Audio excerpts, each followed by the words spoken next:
Welcome to the Pink Room, a space for real talk by real women about the real issues of our day. As minorities, we're not only your day laborers. We're not only the ones that clean your houses or your hotels, right? We are human beings that have capacity to be part of every area of this country. The strategy needs to be to get into these political offices. Every election, every seat, every office. Absolutely. Yeah, absolutely. And Teresa, if I would just like to say, I don't consider myself a minority.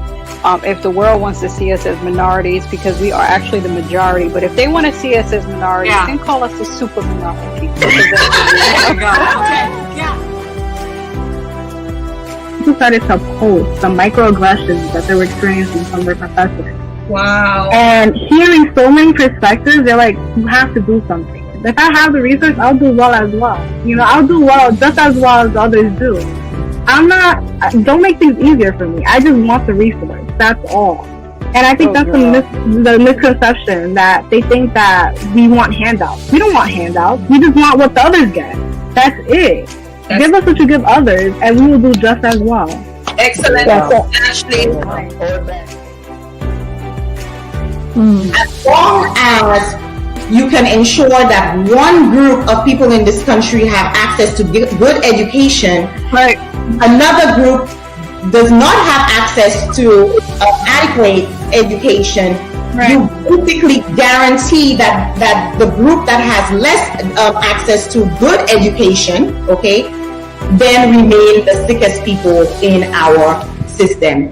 And so you have the conflation of several policies, or the absence of policies, that basically create and sustain the perfect storm in this country. That's not where your application is going to come from. Right. Humans fail us all the time. It is not in someone else. You can't find in someone else what you cannot find first within yourself. What entryways were there for someone else to come in and feed you false narratives? You have to build up those fortresses first. And when I say fortresses, I don't mean walls to block people out. I mean confidence within yourself to know that you can look in the mirror and say to the mirror, Latoya, you're loved. I love you. I love you. You are beautiful. Start your watch parties. Cast the Pink Room on your HD TVs. Post your comments in the chat. This space is yours too.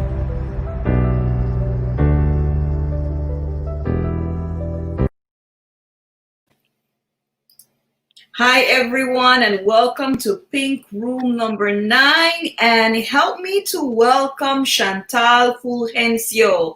Chantal is going to be with us today, and she's subbing for Teresa Alvarez-Diaz, who's away taking her son to college. Exciting times. Chantal, welcome. Thank you. Thank you, everyone. I just see you on the screen, but I know there's a lot of people tuning in. So good evening, everyone. I hope you're all cozying up, as some of us here on the East Coast are now transitioning into our fall attire.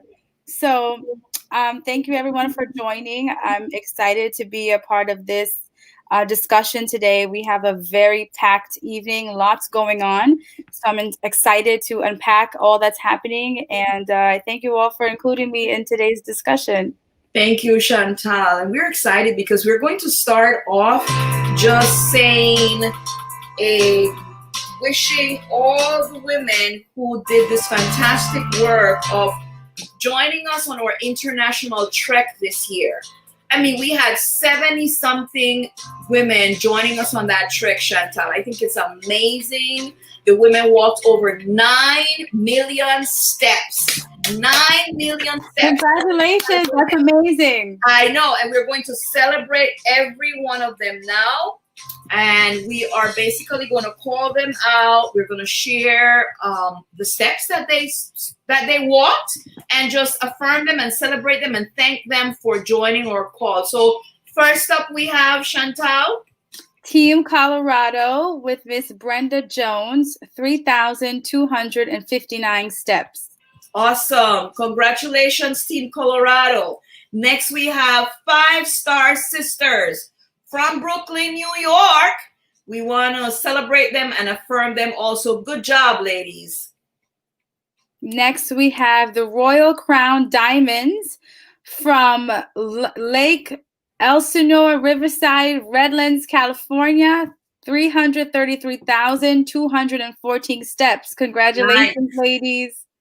And then we have Team Aguilas all the way from Limón, the center of Limón in Costa Rica, 300,943 steps. Congratulations to Team Aguilas. Next, we have Team Sisters Walking Club with 309,491 steps. Congratulations, ladies. Awesome job.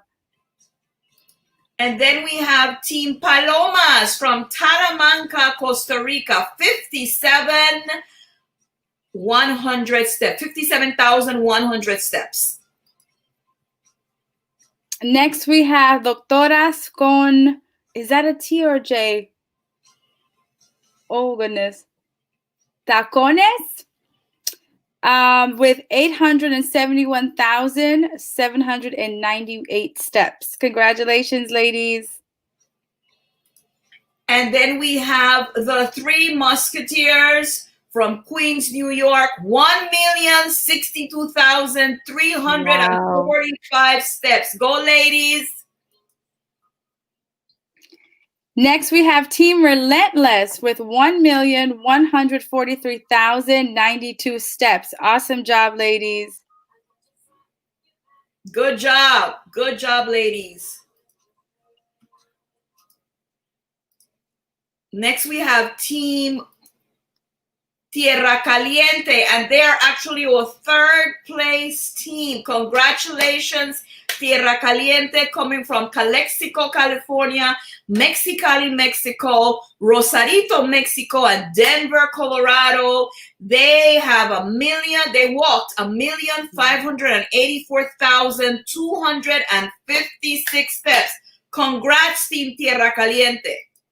That's amazing. Next, we have in second place, Team Power from Queens, New York, Brooklyn, New York, Rockford, New York, and Stratford, Connecticut, with 2,365,139 steps.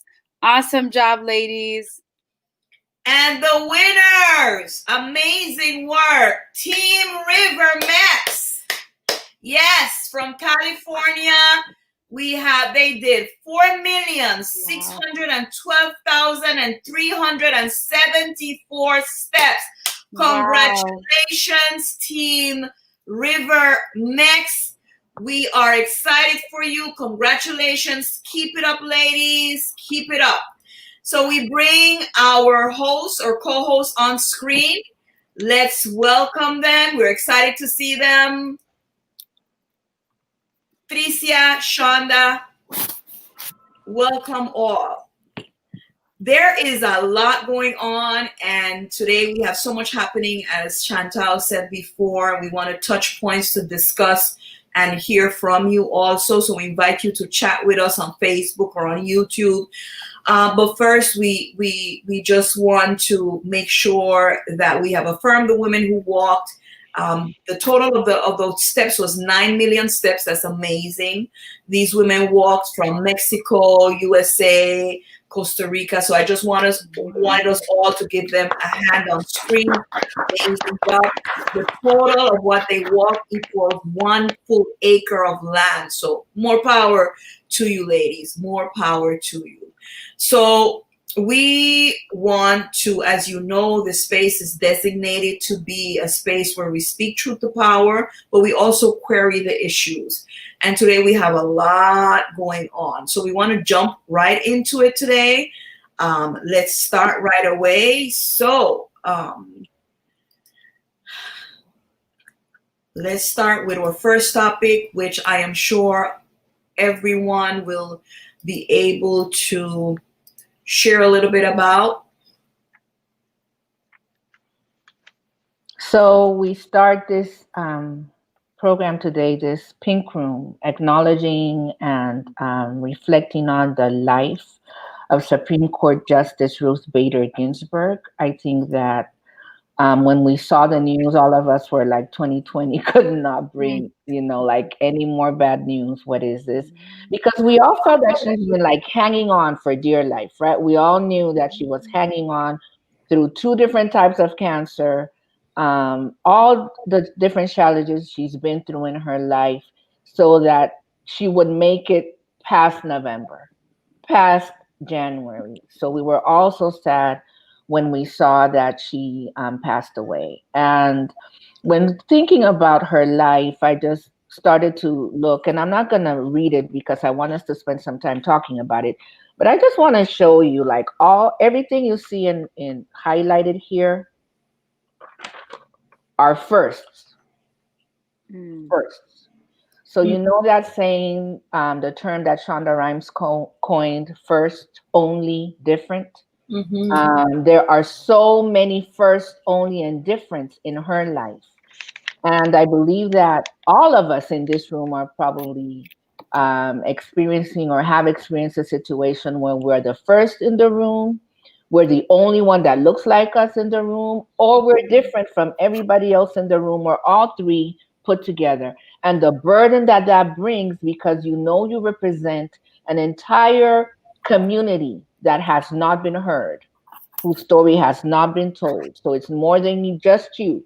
It's the responsibility of everybody else. And when looking at Justice Bader Ginsburg's life, we can see that she took every opportunity that she had as the first, only, or different woman in the room to advance the platform of equality for women in general, different ways. And the way she attacked it was not everything at once. She went at it bit by bit, and I like the word it used. It said calculated. So she didn't just go, like some like to say, like a bull in a china shop and just run through it. She calculated every step so that everything built upon something else to get her the results that we see in her life. She did not live a life without challenges. Her mom, who was a great influence on her, died the day before her high school graduation. Her husband had cancer. She was the first female to be on the Harvard Law Review, only one of 9 women in a 500 number class. She was the first female to be granted tenure in Columbia Law as a professor. There are so many firsts in her life, and we're really missing having her voice here. So I think we should spend a little time just talking about that, what it means not only to us personally, but what it means for this country to have lost Justice Bader Ginsburg now, Right, versus 3 or 4 months from right. the implications. I want to read a comment made by President Obama. I thought that his comment really brought home. He said that over a long career on both sides of the bench as a relentless litigator and an incisive jurist, Justice Ginsburg helped us to see that discrimination on the basis of sex isn't about an abstract ideal of equality, that it doesn't only harm women, and that it has real consequences for us all. It's about who we are and who we can be. And I am glad that he, as a male, says that, because it is true. Discrimination on the basis of gender hurts men also, not only women. Yeah. I want to point out something, because I want to be sure that we say this before time passes, and that's this. Every election, every vote, we can see that the effects of the last election go way beyond the 4 years of this presidency. Absolutely. And if we don't take that seriously, then we need to show up. We need to show up and vote. It makes a difference. You know, I'd like to just share. Right. Go ahead, Shonda. It's okay. I just like, in addition to hearing all of those first and you talking about voting, she was a representation of what integrity in democracy looks like. That's right. She represented the integrity of democracy And though our Supreme Court is not supposed to be bipartisan, we clearly know that it is, because it's based on who gets to pick and choose and put those justices into that life-term position. But she truly represented that integrity of our democracy and on that Supreme Court. And I think if, not that they all thought like her, because then we wouldn't have a Supreme Court, but if a lot of them had some of her thoughts, some of these rulings and decisions, we wouldn't have to go through in this country, and we could be a leader to the world for what's fair, true, just, and right. So this is a great loss. So I think that for me, the shaking up of what is going on now, the possibility of a kind of bullying a nomination in when there are just a couple of weeks left before there is an election, which, by the way, as someone pointed out today earlier on, let's remember that people are already voting. So election has already started, right? We don't have to wait until November. It has started. Right. So what does that mean with that bullying? And I think that people don't, and I'm using the term bullying because I mean pushing this beyond the agenda, remembering that in the previous election, there were 9 months and it was decided that it was not going to be done because it was an election year. One of the things that people do not realize is the impact that a nomination like this will have on healthcare. If you value your healthcare, if you are one of those persons who needs that healthcare act to be in place to be able to help you pay those bills, you have to realize that this nomination will hurt you. Now, let's add to that the coronavirus pandemic. Let's add to that almost everyone who has had the disease and is alive to tell the story has some serious side effect, after effect from the disease. So we have people who will still be needing, right, treatment, and without proper insurance. Where does that leave us? And that's something that perhaps I would like us to talk a little bit about. Where does that leave us without that proper insurance if there is still this pushing for this because we want to make sure that we kill what they call the Obamacare? Where does that leave us as citizens, as people, as residents? When I was preparing for this today, I had a conversation with my brother, and he asked me if I was going to go where I'm about to go. And I said, probably, because that's what the Pink Room is about. And this is what I was saying.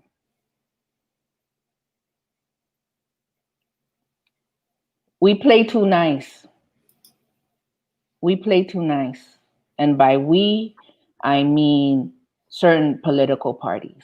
Somebody said that it's a two-party board game, and one party left the game, blew it all to bits, isn't following any rules, and the other party is still playing the old board game. And we need to wake up and do something different, because the customary way of doing things, I'm not sure works. And I'm being really honest. I heard the Speaker of the House say she wasn't going to entertain shutting down the government in order to prevent this from happening. Guess what would have happened had this been the other party? They wouldn't care about shutting the government down to make sure that, because they didn't care about not allowing the previous president to do what he had every right and responsibility to do. They're not going to be respectful of this. And I don't know how long it's going to take for us to realize that there's got to be a difference. I'm sorry, and I'm going to say this, and I might get some pushback, but I'm going to say it. This whole when they go high, we go low thing, I'm not sure it's working. We stayed silent for 30-something years and let the man just do what he wanted to do. And then all of a sudden now we're coming up with all of these reasons why he shouldn't be. We should have been talking about this 6 months in and not be so respectful and so quiet. And so let's wait to see if he can grow into the job. No, almost 200,000 deaths later. Yeah, but so Teresa, I see your point. And I wonder if this is what people characterize as democracy, right? Mischaracterize as democracy, allowing the powers that be, because okay, it was voted, we decided, and we all have questions about that. So because that is the case, let's work with the program. Let's see how it goes. Could it be that this is part of our misconception about what a democracy is, where we feel we need to be respectful, even though the person is in the China thing, bullying, breaking everything down, but there was a vote. This is what the American people wanted. So let's just be respectful of the process. I'm thinking it could be that, but I don't know, Chantal, you might have some opinions. Your generation is younger. How do you guys see it? Well, I personally think, and I hope, my hope is that in the time that's to come, you know, and I'm just talking about the person who's currently the president. I just hope that future legislation will allow some more prerequisites for certain people going into political office. I'm just saying. But in terms of what the American people really wanted, no, because there's a lot of confliction and confusion in our bureau. It's very bureaucratic to the point where we almost can't move forward because we are stuck on the same level for so long. And we have so many laws on the books. We have so many bureaucratic principles that really prevent us from moving forward. When we have these laws on the books that are really unfit, and they're antiquated laws for a modern, unfit for a modern democracy. It just doesn't work now.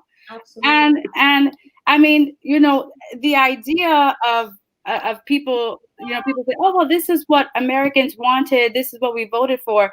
I disagree with that, because in a true democracy, there is no electoral college vote and there is no popular vote. There is no vote. One person, one vote is the vote. Okay. That's it. That's it. The idea that 3 billion people were disenfranchised from their vote, I never understood why people feel like they didn't want to participate in an election. I couldn't understand that. After 2016, I had to wake up and realize I can understand why people feel disenfranchised and that their vote doesn't matter, because this is what happened. Yeah. But in retrospect, that doesn't take away from the fact that you need to get out there and vote. You need to make sure you're registered. You need to tell your family, your friends, your colleagues, your neighbors. Absolutely. Because this is also something that we need to work on as a country moving forward if we really seek to be the democracy that we want to be.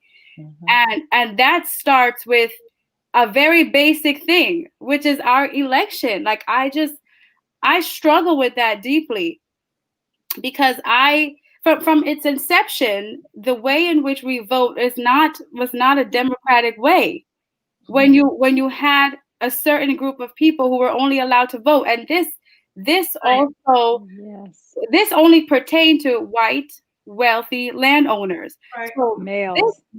Males, yes, males. So this even left out the average male. Right. White male. Right. So we have to really do a serious self-reflection and reevaluation about who we are moving forward. And it's interesting because I just started school this past summer, and one of the classes I was taking was a court and law class. And in this class, our first class, we had a serious conversation about the Constitution. And it was very interesting to see how the class was basically split on what they thought about the Constitution and whether it should be, the Holy Grail. This is what it is. This is what our founding fathers said. That's it. And then the other half of the class believed that this is a working document, something that should, move forward as the time progresses, because laws change. Our society is changing. The circumstances are changing. Who's participating? Things are happening. And so it should be a working, moving document. And I'm only saying this because I found that discussion very interesting on how split we were. With, there were only 10 people in my course, and 5 of the people who are the older students, they felt, no, that's not right. What are you saying? This is preposterous. This can never happen.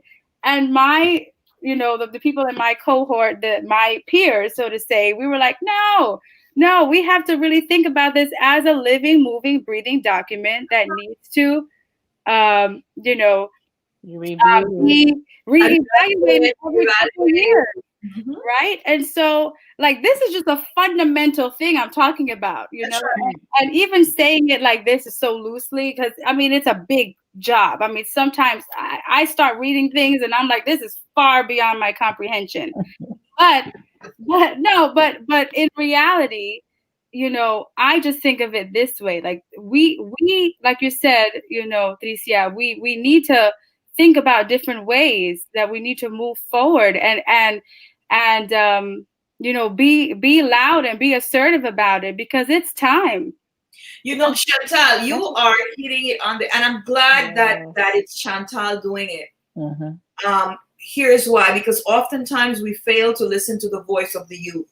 Mm-hmm. And what she's saying is right on target. The Constitution should be a living document that is adjusted with the modernity of time, with the changing of our demographics. And we want to be holding on to these principles, and not even the principles, because if you think about the principles broadly, then we would have to change some things, right? Even this whole idea of the electoral college, one person, one vote. When are we going to have that discussion in America? That is something that is hurting us, and the conversation needs to be had. But when is it that we start having a conversation? To Tricia's point, election time is when we start talking about this. No, we need to start having a conversation years back because something needs to be put in place. Yes, absolutely. I don't know if anyone else wanted to share their thoughts before we move on. I sure do. I think this is why RBG's position as a Supreme Court justice is married to exactly what Chantal is saying, the change, because that position was not meant for her as a woman. Mm-hmm. And if you look at democracy, it should be what consistency is. Consistency is about change. Right. And so our democracy should be about constant change, which she represented the change of what the forefathers believed that they were doing, which was in their best interest, really was about their self-interest the majority of the time. But her being allowed to sit on a Supreme Court, that was not supposed to happen. That was not meant for her. The system is not broken, as we've always heard. It's set up to be exactly what it was supposed to be. And to call it democracy is almost a fallacy, because democracy is ever changing, which is a representation of the people who a democracy is supposed to be for. Let the people, speak, give the people what they want. And so, Chantal, exactly what you said, it needs to be it needs to be moving. This, again, America can be an example. And as Tricia said also, we also have to start working in advance, not in September, when the voting is going to take place in November every 4 years. It needs to be an ongoing, consistent discussion within our senator, all people, because that's what a democracy is. It's always changing. Right. And I think other countries in the world have been able to find that medium. The fact that other countries in the world have already had presidents or vice presidents who are female, that speaks to something is off. With our own society. So there's so many questions to be asked. I just wanted to share something very interesting about Ginsburg as we move on. Oftentimes when women are in positions as those and have the mindset and the sharpness to debate issues of equality for women, they're often categorized as women who are unhappy, women who are what? Sorry? Bitter, women that don't get along with men. Listen, some of the strongest women that I know and the most confident women that I know first came from the fathers that were able to instill in them early on, you're a woman, you have rights. Let's start by that. Fathers. And second of all, these women are usually married to men who are confident and secure in themselves, right? So it's all the way contrary, people. It's all the way contrary. But I wanted to say this about Ginsburg. Ginsburg was married to Marty, and she said this beautiful statement about him, because they really had a partnership in that marriage. Right. He left his job in Colombia when she got the opportunity to be a justice of the Supreme Court. He did not think about it twice. People thought she was traveling. No, he left his job and he came to be there. And she said this about him. She said he was my life partner. Marty coached me through the birth of our son. He was the first reader and critic of my articles, my speeches and briefs that I drafted, and he was at my side constantly, in and out of the hospital, doing my 2 long bouts with cancer. And I betray no secret in reporting that without him, I will not have gained a seat at the Supreme Court.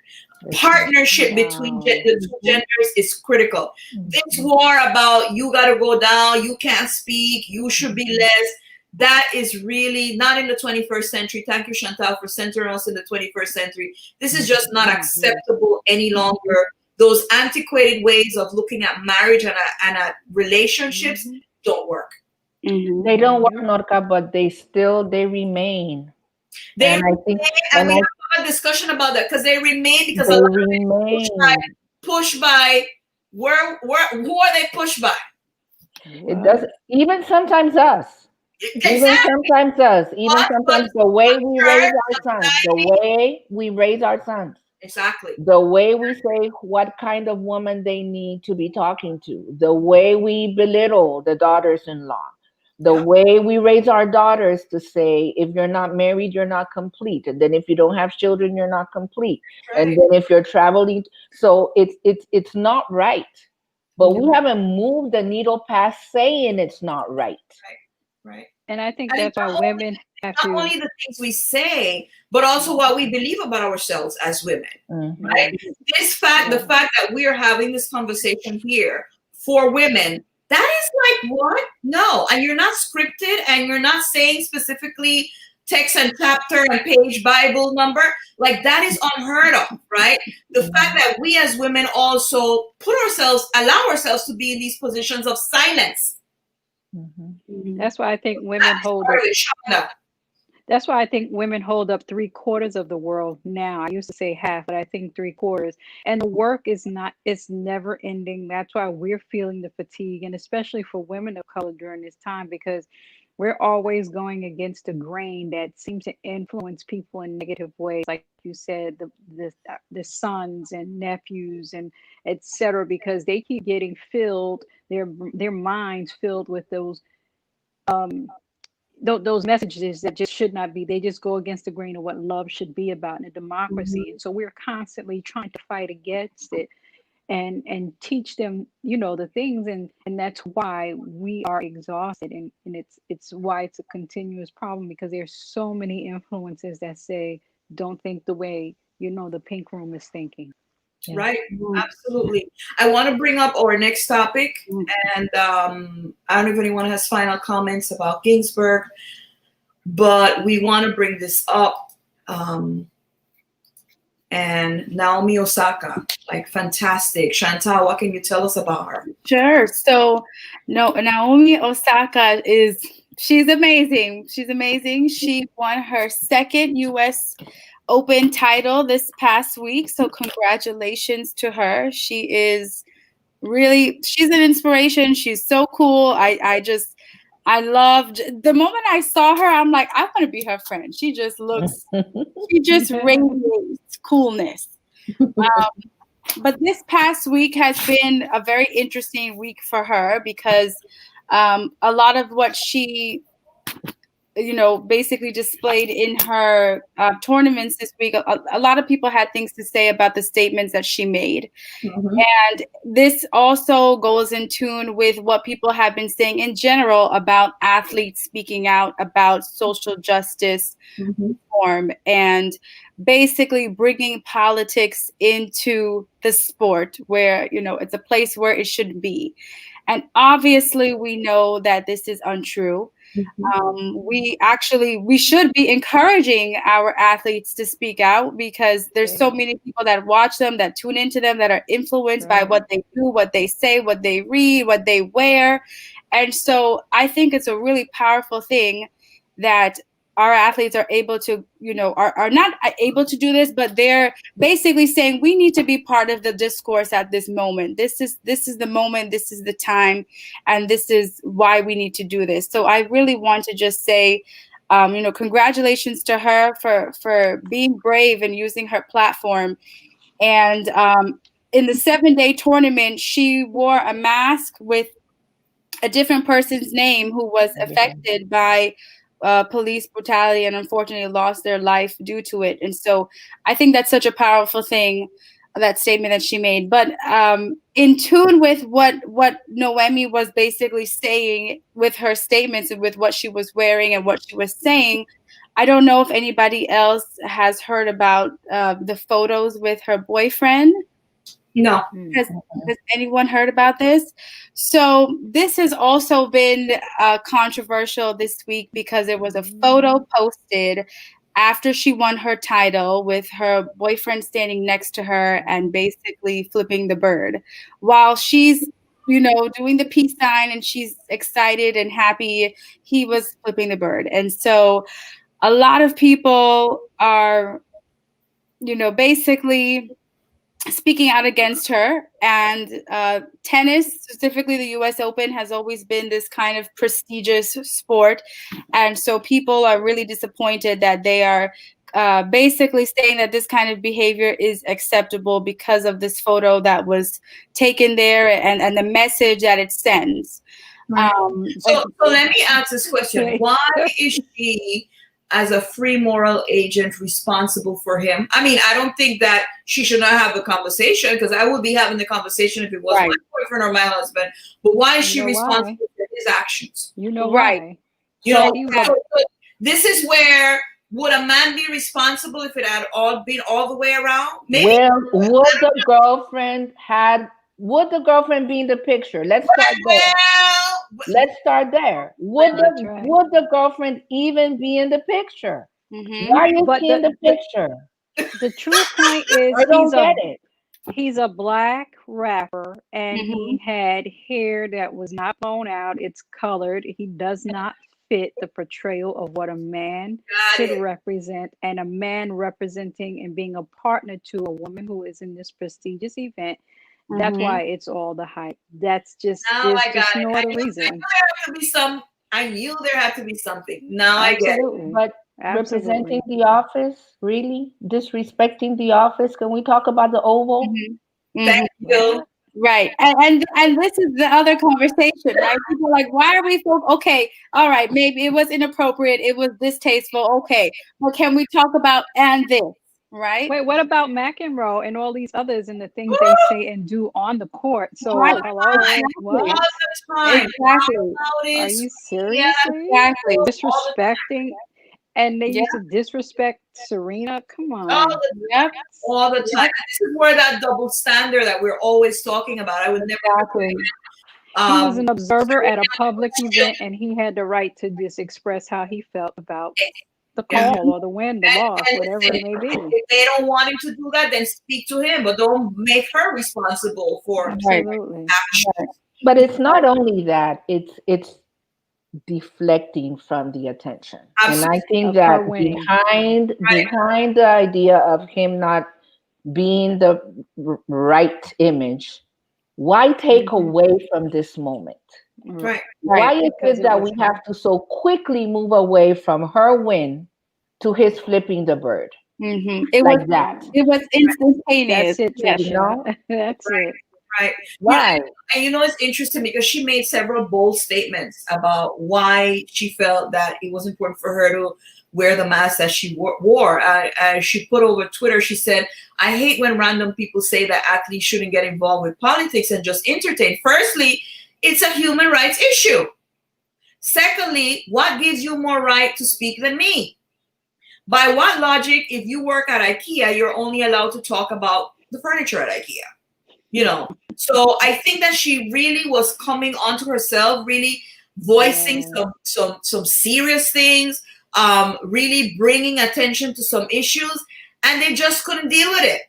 But Marga, the role of athletes in entertainment reminds you of the Roman circus. Yes. You can be excellent, but you're excellent to entertain me. I want to see you play. I want to see you run. I want to see you get concussions and broken bones. I want to see you sweaty. I want to see you panting. I want to see you tired. I want to see you branded by my merchandise. I do not want to hear you speak. Yeah, and I think one of the athletes said something to that effect, Trisha and Norca, to all our co-hosts, that we're not just entertainers. That we have brains too. We're humans too. We have feelings too, and so we have every right to speak up. Look back in history for quite some time, and if you just want to be brief, look back into the civil rights moments when a lot of the athletes were able to speak up and say what they felt, because they too are affected by the same thing that those who don't play professional sports are affected by. So they have every right. Yes, people are paying, they're receiving a salary, but it doesn't mean because you're receiving a salary, you shouldn't speak about something that's wrong. So it's not just for entertainment. It's they have a right to express themselves. I think there's an element of classism and racism. Tricia brought that whole thing about the Romans. Do you remember that whole statement? You should be happy that you are run around. Shut up and play. Exactly. Shut up and play. Shut up and dribble. You should be running on the field. That element of you're slaves. You're here to entertain me. Let's not forget those, was it football players, NFL players, who basically linked their arms on the field and the fans booed, so disrespectful, because first of all, these people are entertaining you, so to speak, right? And you cannot even respect their humanity or their right to be able to say that we disagree with this, or that this it's hurting me. And something has to be, there's something deeper to that you're only seeing these people as property. Chattel. Dance for me. Chattel slaves. Whoa. Dance for me now. I'm playing the music. This is your season. Do what you got to do. There's some deep, entrenched racism in that whole atmosphere there that needs to be looked at. Very, very careful. Like a circus monkey. Like a circus monkey. It's deep stuff, but it's the truth. But it's the truth. Chantal had some connectivity issues. She's going to be joining us as soon as she's able to connect. But I think that what connects probably Justice Bader Ginsburg and Naomi is the fact that they had a platform and used it. Right. And I think that connects all of us. Right. So instead of sitting back as spectators for our own lives, we each have a platform that we need to use, whatever that platform is, because that's what makes them people we honor and acknowledge. They're using the platform they have. And they're using it right, Tricia, and they're using it positively. Right. They're using it to bring awareness and attention. We seem to want to celebrate the people that is the me show, right? But those who are bringing the humanity of others in, then we have a problem. Hi, Chantal, she's back. Hi, everyone. Sorry about that. We have a problem with people, right? We have a problem with the people who are saying, hey, we need to look at these other issues. We have a problem with that. We just want you said it, the monkeys in the show who just, it's about me. So that is something, and those of us who like to watch sports, we need to be very mindful of that. Yes. We need to be very mindful. These people are not your entertainers. Go ahead, Shonda. And I think also that she's young. The mere fact that she's a young adult, it's almost, how dare you, speak up. You need to respect the elders of this this sport, in particular tennis, and not speak out and go against the grain. So I think even ageism can be a part of it, that you're not even young enough to even understand what's happening in the world. Ageism and race. Let's not forget when when Serena dared to voice some things, and then they started to say that she was losing because she's focused on these social justice issues, and she was like, dare no one tell me how to be a Black woman, right? Exactly. So I also think the fact that Naomi comes from these two cultures, something that people seem to not be able to understand in this country, which I find ridiculous. Like biracialism has existed from the beginning of time. So how about the rapes? Exactly. Well, thank you. So she's Haitian and she's Japanese. So that too is kind of like you're coming and you're sullying our world. Here are you throwing this stuff in our face, and on top of that, you bring this boyfriend. I mean, it's just a lot. It's just a lot for them to have. I don't know, Chantal, do you have any final comments before we move on? No, I for what I was here for, I agree with everything you all said. That double standard, that idea that, like what Miss Shonda said, how she's young too. So it's always there's an extra microscope there. What is she tweeting? What is she listening to? What is she saying? You know, there's that extra lens there because, you know, the one thing I will say that I admire about my peers is that, you know, I'm starting to see that people are a little bit more engaged now. You know, when I look on the power of social media, right? I mean, yes, they're engaged on these platforms. They may not be watching what I'm watching every night, whether it's, you know, MSNBC or BBC, but at least they're in tune with what's happening within their own way, right? And so this idea that, you know, this new generation is not going to put up with certain things is revolutionary and inspiring. You know, so I like those two words. I congratulate her for that. She's inspiring, and I think it definitely gives other people my age and younger that capacity, that space, that, you know, what they're saying is just as important, right? Having an opinion. So I think it's a wonderful thing, and you know, it's also shameful that what he did really diminished from her achievement. And it was literally instantaneous because the photo focused everything on him and what he was doing and not about what the amazing achievement what just happened in those 7 days, what her statements were, what she wore, what her mask said, how she conducted herself. All of that seemed insignificant because of this one person in that one moment. Let me dare to say the following. I also think that he was disrespectful of her. Absolutely. Yes. And if that were my boyfriend, that would have been it. That's so true. That would still be your boyfriend. Dare I not tell her what to do. No, but that would be an that you will steal that thunder away from her. I have a problem with that. And again, that goes back to that whole patriarchy, men, you know. You took away from the spotlight to do the stupid thing that you did. That's why I asked why he was in the picture. Right. Why was he in the picture? One of the first things they say is if you're gonna put a tattoo on, don't put a boyfriend. Oh, because someday you have to say goodbye. If you're gonna let's flip it. If you're gonna dedicate your dissertation, don't dedicate it to someone with a friend after the first. That's not the one. So in a moment when you win the US Open, take a picture with your mama. I mean, that's not the time, and I'm not doing this against her at all. No, we get it. I'm saying she could step on her own. And it could very well be that she had pictures on her own, and some photographer caught her with this picture, and this is the one that made the news. Right. And that's a problem. Let her shine. Let her shine by herself. And I think there's a bigger message here, and it's not only for young women, it's for all women in general.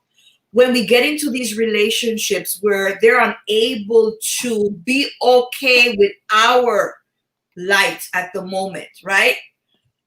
That's a problem, right? Because he stole that away from her. That is a problem that needs to be looked at very, very carefully. If he can't just stand in the shadow and clap for you and celebrate that moment, but he's trying to steal, that is a problem.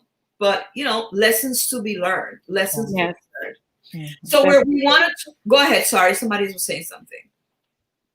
We want to talk a little bit about which we know that a lot of people have been. This week has been such a week. Wow. Let's talk a little bit about Breonna Taylor and that $12 million wrongful death settlement. Shonda, what can you tell us with this? Yes, my girl Brianna Taylor. First of all, 2020 has really been a lot, and like you said, within this last week, there's been so many things happening. There's also an artist by the name of Gil Scott-Heron who said, "The movement will not be televised. The movement will not be televised."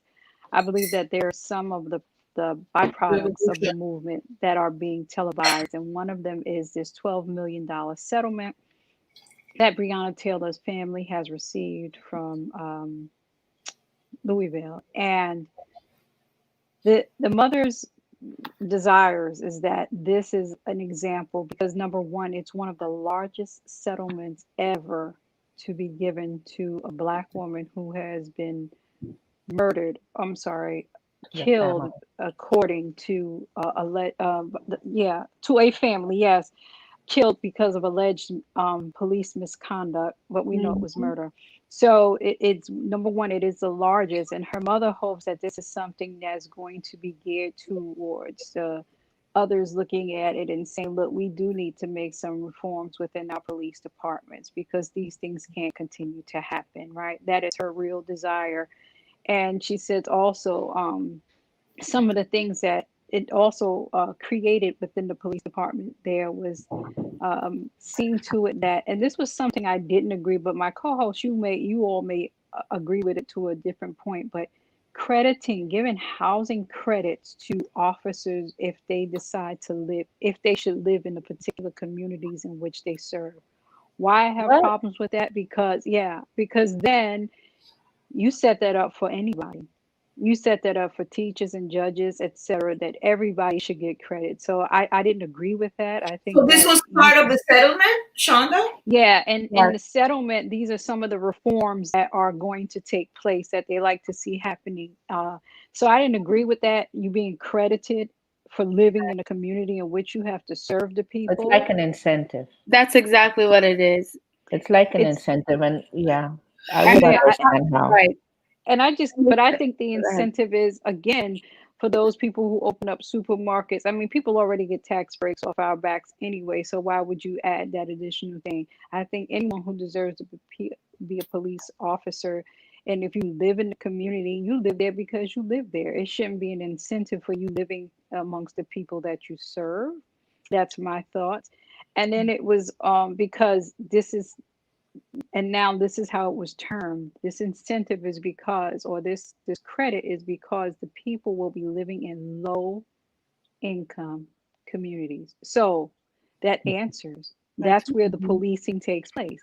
Only in low income communities. So is it only low income people who commit crime? That's exactly what it said, the article. Thank you, Arlene. This is Arlene's hashtag. Thank you, Arlene. Thank you very much. So can I say something here just to balance it a little bit? Because it's a model that has been used before, especially to get healthcare providers to live in rural communities and live and serve there. And the rationale is that they wouldn't live there otherwise. What they have seen is that white policemen do not live in the communities they serve. Mm-hmm. So it's not that no communities, that only the low-income communities are the ones being policed. Is that they're the ones where no police live unless they are of that same community. You see what I'm saying? I'm not trying. I'm not trying to justify. No, we know you're not. Helps. You know, I'm just saying the rationale for that is that they would not ordinarily live there, and what you're trying to do is to get them to live there. Is it right? No, it's not. But I understand the rationale for putting it in the settlement, because what it says is, if you knew me, then you would not be killing me. You don't know me. You don't live with me. You don't eat with me. You don't come to, you're not in my neighborhood. You didn't go to school with me. See, We don't always realize the but segregation that still exists. Right. But Tricia, but then let's ask this question then, and back to Shonda's point. Then why are we offering those credits for other professionals who Like also may teachers. need to be teachers, white teachers who are Social majority workers. teachers, exactly, who also Nurses. may need to see our community as humans? You are Absolutely. specifically, I don't want to say targeting, but you are targeting police Mm-hmm. because you are saying that the problem there is something is no. What Then I'm that needs saying, to be yeah. credited to everyone. But what I'm saying is that it already credits some. When you say Mhm. nurses, there are some programs, especially under the Affordable Care Act, that provided healthcare providers with incentives like loan forgiveness, student loan forgiveness, for going to live in communities that were underserved. So it's not that it doesn't happen and it's only happening with police. It's So that they're mirroring something that maybe it already. happens in the law and order, and it happens with medical. But I think the point of teachers, we have a lot of white teachers in public school. Totally agreed. Totally agreed. I'm not saying you're wrong. I'm not saying Shonda's wrong. Totally No, agreed. I thank you for making that point to share it, to clarify with our viewers to understand. And I do get that. I just didn't agree with it, but I do get it because then it opens up for anybody who's serving in our communities. And a lot of times we know that people are robbing and stealing off of the backs of our people in our communities, especially our low income communities. So that's just my thought about looking at this particular model that they're using. That was mine. But thank you for sharing that balance to it. And maybe extending it a little bit more. So I'm sure a lot of us saw that video of the person, I don't know if it was a city council, saying, my taxes are paying your salary so you can go pay the mortgage someplace else. Exactly. So you're not even investing your life or your money in my community. Right. That's But right. I'm supposed to pay your taxes, your health care, and all your benefits out of the money is leaving my community. That's To right. support the one where you live. So that is a good segue into that $12 million settlement. And that's why I put up my comment. What are your feelings about that? So it is historical. As far as we know, there has been no Black death that has gotten this amount of money. What are your true feelings about this settlement? They need to be arrested. They're still not arrested. Charges. That's right. And that cannot ever replace her life, ever. They're not arrested. And like somebody said, it's like, you need justice, I'll give you candy. Right. I don't need the candy. I need the justice. Right.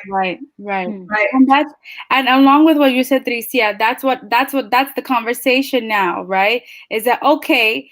We're seeking justice, but you put more Black shows on Netflix, and everybody's being, you're pouring out statues, you're naming Black Lives Matter avenues. Exactly. You're being encouraged to either pull up or shut up. There's different things happening, but we're still not talking about what this conversation is really about.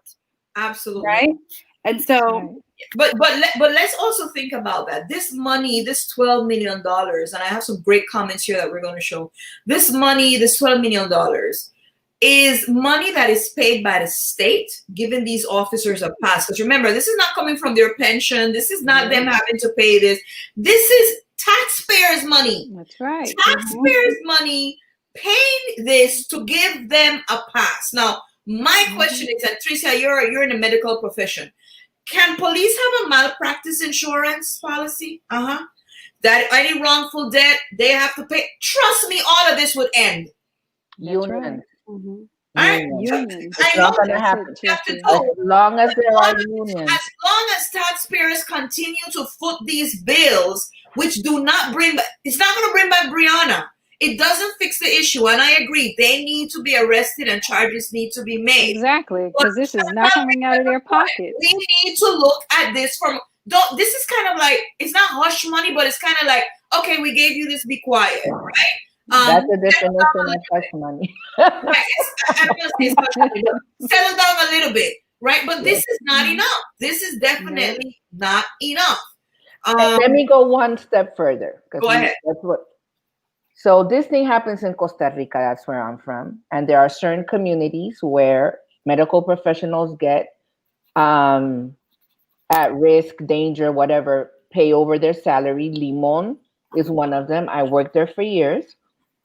And the problem is that that's what you have. People from the capital go work there, get extra money to work there, but they leave on Thursday and come back on Tuesday, right? Thank you. All your week, all your meetings and on the week.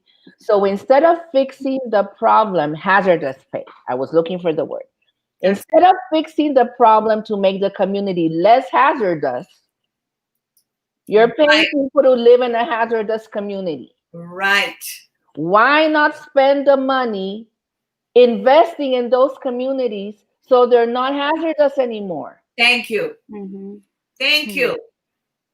Yes, that's what it is. That's exactly what we're saying. And previously to that, we talked about whether the people know you, blah, blah, blah. And Warren made this point, which was true. Remember, Chauvin knew George Floyd. They actually worked together.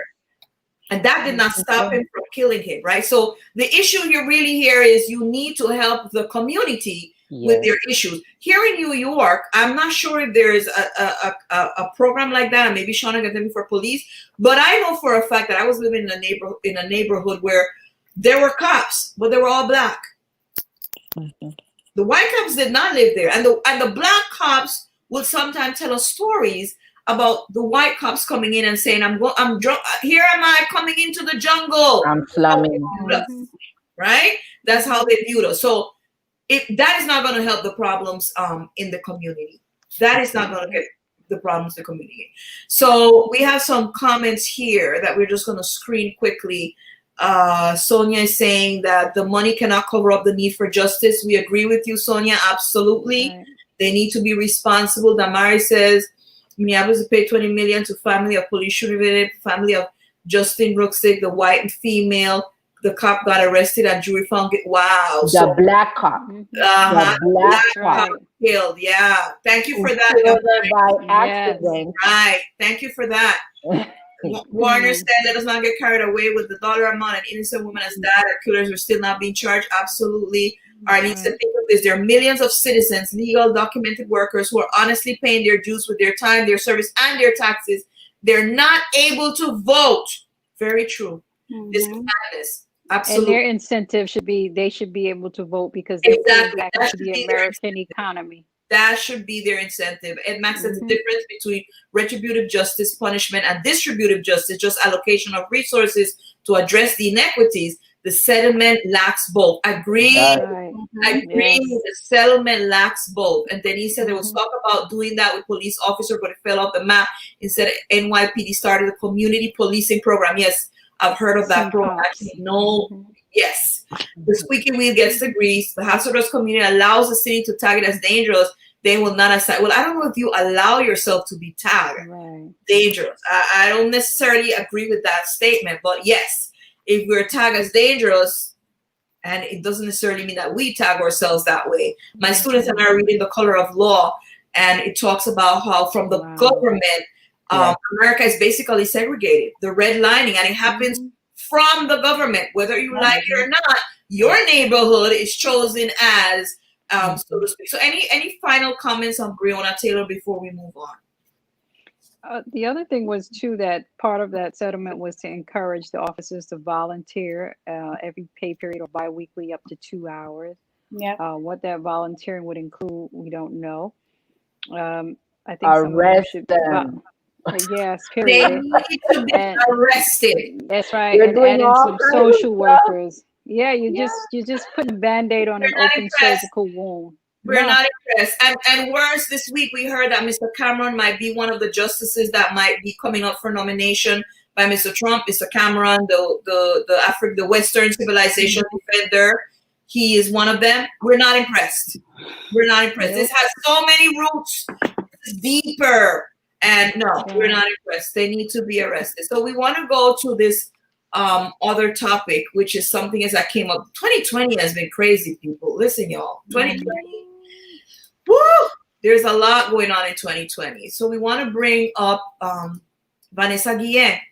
Still in the news, right? Still in the news. I hope that you were able to see that 2020 documentary about Vanessa Guillen. It was fantastic. One thing that touched me specifically was her family was relentless and fearless. I mean, those people stood out by Fort Hood. The mother doesn't speak English. That did not matter. She was out there every single day. They were relentless, and they were the ones who pressured for that needle to move, for them to really start an investigation. And I don't know how many of you knew that when they started the investigation, they found the bodies and the remains of a soldier who had been lost for more than a year, which they told the mother of that soldier that he had basically gone AWOL, which did not make sense to her. Finally, they found the remains of that soldier. And then there was also another soldier who said that he was being sexually harassed and was found hanging. So when we think about Fort Hood, some of the things that came up in that documentary was that there was a huge prostitution ring coming in and out of Fort Hood, child sex trafficking in and out of Fort Hood, mysterious deaths of over 20 soldiers at that place, complete chaos. They've removed the commander, but honestly, I'm not impressed. I don't think that that is enough. There's more, because I am sure that the commander didn't get his hands dirty. There were people doing his bidding. Who are those people? That needs to be investigated. And if they really want to do something, then they need to root all these people out. However, last Wednesday, they introduced legislation that would transform the way military deals with sexual assault. Now, remember in the documentary, the secretary of the military saying that they still do not have evidence that she was sexually harassed. What? They have he says there's no evidence for that. Even though she told people that she was, there's no evidence. So they're bringing in legislation that will transform the way the military deals with sexual assault and harassment allegations. The change is named in honor of Vanessa Guillen, would include the creation of a chief prosecutor office within the military branches that would investigate sexual misconduct accusations and take recommendations from the prosecution. What are your thoughts on that? Do you think that this is going far enough? Do you think that this would help? They need to be prosecuted just like every other common person who commits a sexual crime. Agreed. And not only because they're in the armed forces. Yep, yes. They should be. They should also. Exactly. And my question is, does this make it easier for people, and primarily women who are sexually harassed, and it's difficult to report because usually your senior officers of whom you're reporting to are usually male. So does this make it easier for women and anyone who would experience any assault to be able to report it? That's a good question. It should make it easier for women and men, because there are many cases of men. The stories are heartbreaking to hear about men sharing their stories. It should make it easier. But I submit to you again, and I agree with you, Denise, there is an organized effort. This did not happen by just one commander. There are people under him who are doing this. Are they being caught? Are they being charged? Is the investigation going to go that far? Just moving that one head is not going to be enough. Yeah. Couple of heads need to roll. And but much applause. I appreciate her family and what they did. I mean, the documentary is heartbreaking, and I personally believe that they wanted to push it by the wayside because they're Mexican. Who's gonna miss her? Let it be. And I am so proud of that family that they were just like, hell no, this is not gonna happen. You're not going to let our daughter just disappear like that and blame us or blame her for that being done. So can we just pause a moment to acknowledge that there is a global pandemic of femicide? I'm sorry. Absolutely. And it's been happening for years. Yep. It's not only in Fort Hood. It's not only in Fort Hood. There's women in Chihuahua, Mexico that just keep disappearing on the way to and from working in the factories. Yep. There's women, I remember visiting a country in Africa, I won't call it out, where I saw most of the girls with shaved heads. And I asked why, and they said because this will make them less attractive to their family members. Yeah. I was told that at night at a certain time, women are allowed to not stop at stoplights. Yeah. Because if they do, someone can come in the car as they're in the red light. So they're actually allowed to keep running through after a certain hour at night. There are, in my own country, in Costa Rica, there are women, professional women, women who do not have necessarily any highly paid profession being murdered by, it used to be by people they know. Now it's random people that just feel it. And I want to call out what's happening there. In the last 2 weeks, 2 men have been arrested for touching women inappropriately on the street. So the woman is walking, man is in his car, reaches his hand out and slaps her. He got arrested. Another one, he was on a bike, she's with her kids, he touched her, he got arrested, because we're finally realizing that it doesn't start with the murder. It starts with a culture that devalues your own ability to protect your own self. You don't belong to anybody. I'm not yours to play with. Yeah. You can call me anything you like. You can't just touch me because I'm there. That's where it starts. It ends in murder, but it's not just the person who murdered. It's an entire culture and climate that devalues women. And we've seen it happen in the army when you weren't allowed to even go in, then they let you in, but you can't be in active combat. There's all of these steps that tell you you're not worth as much as me. Right. You're only worth. You're only. Go ahead, Shonda. And my comment was to just Tracy, is that you're only worthy for what we want when we want it. Maybe that's sex, or to care for us, or to carry our name on and hopefully just have a boy. So that's the assault, and like you said, the femicide that's taking place. So when we think about supremacy, when we think about patriarchy, the core of it really is that dehumanization, because you are property to be played with, used, taken up, put down, whenever whoever wants. And that is what we are fighting against when we talk about these issues. We're basically saying, we're reminding you that we're human, one. We have agency. We decide or we not decide, and we're not your toy to be played with. So the core issue of, you are not seeing us as valuable. And don't tell me, oh yeah, you're the mothers, you're the this. No. You're not seeing us as having our own minds, that this is our own body, that we can do with it as we please, the same way you do with yours. You are not respecting the fact that we are whole human beings. And I think Lisa brings that out well when she's showing all these different cultures and countries, and we could name more. Where this is happening, and the policy needs to be zero tolerance from across the board. Dominican Republic. I remember a student telling me that it's common practice. You're walking and somebody passes in a bicycle or car, touches you, and it needs to be zero tolerance to any of these things. That's really what we're asking and demanding for, because enough is enough. That's right. Let's see some comments here. We have Jennifer Weekly, who is saying, white supremacists are here to control every part of the country. It doesn't matter what we do or say. It will not change the way they're running society. They're trying to control the whole world. That's my thought on all the issues happening around us. And Jennifer, we agree with you. But one thing we're saying in this platform, and one of the reasons why we're doing this, even if that is so, we still have to speak. Yes. We still have to speak, and we have to, in doing this, we're exerting our right to a voice. We're exerting our right to say this is not right. So whether they change or not, we have to put it out there. Hopefully we get to change some minds. We get some people to think about things differently. I get very concerned when people say that, and then it's like, don't do anything. I don't think Jennifer is saying that at all. But I'm just saying that sometimes people use that as an excuse. Okay, you know, that's the way things are. Or the Christians who say to you, well, y'all know Jesus is coming. No. That's the way it is. So Why are you even? Just let it be. No.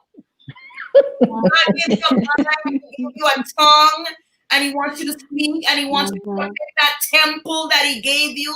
He did not give you that temple for anyone to walk over it and do anything. So this is why we do what we do. Yes. Absolutely. Any one of you ladies want to add anything with Vanessa as we move on? Okay, so it takes us to our next part here, which is heartbreaking. I can't. About it this week. Again, this is a bit.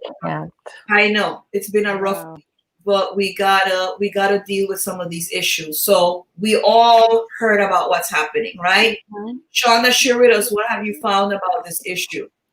I mean, what better segue to just talk about how Vanessa Guillen's family fought for this due to this sexual assault, to now look at how women who were in America's detention centers called ICE, and this specific one in Georgia, where an OBGYN who is not board certified, Dr. Mahendra Amin, a whistleblower, a nurse who worked with him and who worked there for years, a black woman, a woman of color, a black woman, say it again, a black woman, Dawn Wooten, let's give her a name, blew the whistle because he is snatching out the uteruses of women, the life.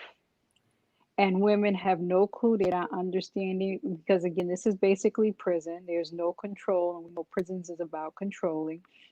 And so she brought this to light because she's no longer there, but she began to talk about it and share it in collaboration with another nurse who does not want to be identified. But there are also the women who are there at this ICE detention center who are also telling, they went, didn't know what was happening. They were told they were going for one thing and would come to find out they were, why am I feeling this way? Only to know something else was happening. Again, it's not new. This is not new under the sun. There was, I believe, a statue, and we know about how these statues have been removed, but I believe there was one here, right here in New York City, where there was this particular doctor who was performing all sorts of acts against women, and especially women of color. So this is nothing new, and it has happened a long time. We know that also, and it's about the sterilization. We know that this was happening and it was pushed under the rug, but they tried to bring it up many times. One of the bigger stories that seemed to have surfaced a little more was the women in Puerto Rico who were being sterilized. We know it has happened here in America, in North Carolina. It was a big practice, sterilizing women. This is nothing new. Dawn Wooten, we love you for using your voice to speak truth, to power, to what is happening in areas and communities that are supposed to be safe until people have an opportunity to gain a moment in their life where they can live better absent of what they were experiencing. And so here these prisons, which is really what they are, again, not really holding spaces. And now you're further mutilating the people who think they're there to have their lives protected and to be safe.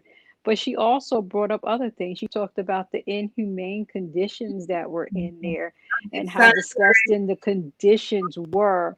So again, it's exhausting, but it doesn't stop me from fighting. I have an instructor who said, what happens when you put your hands down, you get knocked out. So we have to keep moving forward with these agendas. And again, thank you, Dawn Wooten, for exposing. And if this is happening in Georgia, can we imagine what's happening in other ICE detention centers across America?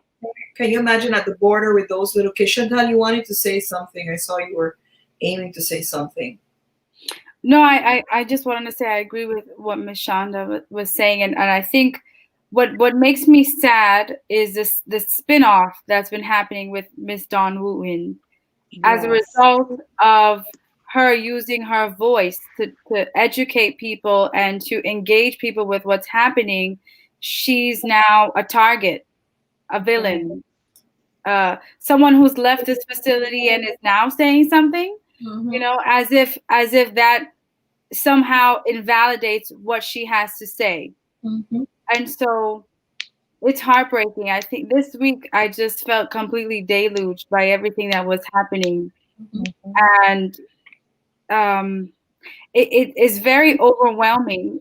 And I can't really put it into words because every day it just seems like it's a new crisis. And it is. Every day, like I said, we are constantly deluged by all of this tragic news. Right. It makes it so hard to just focus on one because I'm so easily distracted. And it's hard for me to give space to all these different issues because there are so many. And I just, what you said, your last point, this is just what's happening in one facility that we know of. What's happening in other places, like you said, Norca, that are on the border, Right? With the children and in the cages and all this. I mean, it's just, I can't even put it into words. I don't know. I'm not doing a very good job at articulating. No, you actually are. That's exactly how we all feel. Like there are no words. There are no words. There are no words. Yeah, there are no words. And going back to Shonda's point here. Shonda's point was very important because Shonda, you talked about North Carolina. So let's think about North Carolina. Let's go back. Let's think about indigenous women in this country. Right? Let's go back to thousands of indigenous women who were sterilized for sterilization, right? We had other women in the South also that this occurred to. Let's talk about the Hispanic women who were sterilized, those in Puerto Rico, those right here in New York, right? Let's talk about the ones in Los Angeles, right? Yes. The crime of these women was just being poor and of color. Yes. And this was used and is being used as population control. So here's my question. All my friends out there, all my anti-abortion, all my pro-life friends, listen, great cause for you to champion right now. You need to be in the streets with your signs. You need to be against it. You need to be out there protesting and demanding that there's an investigation because you know what? Life. You're taking away life from these women. So pro-life, anti-abortion, you need to be leading this bandwagon right now. You need to be finding out at all these centers which one of these women are being forcefully sterilized. That's your cause that you love to lead. It's time for you to lead it. We all know that's not what that is about. I'm just saying. I know you're just saying, but because we're keeping it real, right? We all know that that's not what that is about. It's not about pro-life. It's not about that. And it's not. The fact that someone who is not board certified is allowed to do this, number one. Number two, the fact that you are not using basic informed consent policy or procedure if they don't even understand. And the fact that they go in and come out and don't know what happened to them tells you you're not using informed consent. Number three, a hysterectomy is a major surgical procedure. For those of us who have gone through it, you know it takes months to recover. First week, you can't even go to the bathroom without dying with pain. You need specific medications. You need a special diet. You need to have a certain level of bed height so you don't have to bend too low. You can't even walk straight. You don't have any of these measures when you're having post-surgical care on hysterectomies at a place where you don't even clean it. So how about all the infections that must be happening with the women who have gone through this procedure?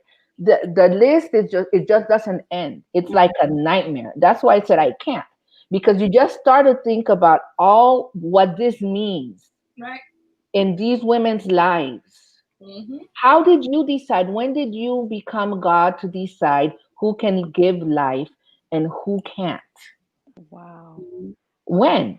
The times that God visits women is to say, I have opened your womb. And that's always a blessing. No matter what walk of life that woman had. And you're going to tell me that it's okay? Or if you don't like it, why did you come into this country anyway? That's what you're thinking. I like That's what why I Norca said, Yeah. let's call it what it is. That's what they're Because thinking. the argument isn't pro-life or not. The argument is, why are you here? You have no right to be here. And since you don't have any right to be here, I can do anything I want with you, with your children, with your voice, with your life, and now even with your womb. Tricia, if you think about it also, On migration, though, let's stop a minute. It goes, now we're looking at this issue, but there is a systematic, centuries-long practice that has been going on with this forced sterilization. And again, the two requirements are poor and color. Now we're adding immigrant, right? yes. It's a control of those populations. I like what you're saying, Norca, that in terms of population control, think of China. Yeah. Think of what happens there, where they're only able to have a boy and so many, or one, and what is 1.5 child? But anywho, population control. I like how you use it. I mean, Trisha, I definitely hear what you're saying too. Is more to it. You have the audacity. Then why are you here? So since you're here in my space, I'm going to show you who's in control. Let's remind people It is. about a certain ruler in history who, trying to control the slave population, Right. gave the order for all male children to be thrown into the Nile. This This isn't new. Same thing. It's the same thing. Yep. And the two midwives who had mercy, like Nurse Dawn, Yes. Right. on the women, Right. were constrained. Right. This is not new. And that's why I was like, I just can't, because what else needs to happen? What else needs to happen? But that's why your term femicide is so key. When you talked about Vanessa, it just segued right into the hysterectomies that are taking place, the physical violations and assaults that are taking place. It is femicide, people. I think that we need to look at this also. We need to look at the hypocrisy of this all. The what? Sorry? The hypocrisy. Yeah. Hypocrisy of this entire thing. Because men immigrants are not getting vasectomies. That is one. Yeah. But the hypocrisy of us saying, at least that we know, that it is wrong for us to even classify ourselves as a democracy. I'm sorry, I'm going to go there. It is wrong for us to classify ourselves as a democracy, because this is symbolic of and reminiscent of what happened in Germany. Because that's what happened. There was population control. You hear those stories. We should not be calling ourselves a democracy. And we are a democracy, but we're normalizing neglect. We're normalizing abuse, brutality. We're normalizing the dehumanization of people for political expediency. Because this is, at the end of the day, ladies, this is all political. This is all political. We cannot, this is no democracy. I'm sorry, and I know people are going to probably like, oh my God, how could you say that? I'm sorry, but in a democracy, these things don't happen. So there we go back to the whole idea of what we said at the beginning about the Constitution being a living document, the things that we need to revisit. We need to revisit, really, when we say that we're a democracy, what does that really mean? And who are we a democracy for? Well, the root of democracy means the rule of the people. Is this the rule of the people? That's my question, Norca. I don't think so, because the Norca for being hurt. Norca, this man won. Is the rule of what? This man won, and he's still in office. I understand that, but let's remember, we talked about this before.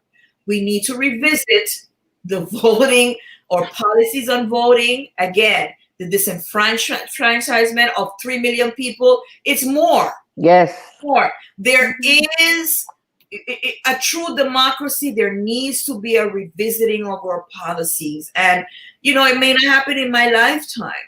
I don't have children to say it's going to happen in their lifetime. But if my little voice can add some level of ding, let's think about it. then let it be. But we cannot think that we're normalizing these things as part of a democracy. That is not a democracy. It's something else. It is something else, but it's not. It's not. Chantal or Sean, I think I interrupted one of you before you were saying it's a democracy only to those who have the power and the dollars. That's what democracy is. And for the rest of us, it's fall in line wherever you may. Right. And I know that it rubs people the wrong way because, you know, we carry a lot of pride in America and who we are. I get that. I'm here to represent you. I get it. Is it that there are other countries that there are many things that we do here that we can't do in other countries? Yeah, I fully agree with you. Like this. I've lived, exactly. Right. I've lived in countries where you can't even dream of it. I know it. However, because this is America, precisely because this is America, we have to challenge the system. We have a right to challenge the system, and we have a right to bring voice to these issues, precisely because we consider America to be the greatest democracy in the world. And if you're the greatest democracy, then you need to stop and look at the tea leaves, see where we're going. This needs to be revisited. Democracy is people have rights. That's right. People have rights. Okay, anything else on this issue that we want to share? I don't know what's going to happen. That facility should be closed down. All the facilities should be investigated, not just that one. License for the people who are providing healthcare should be re-examined for those who are in this type of facility. They should not have access.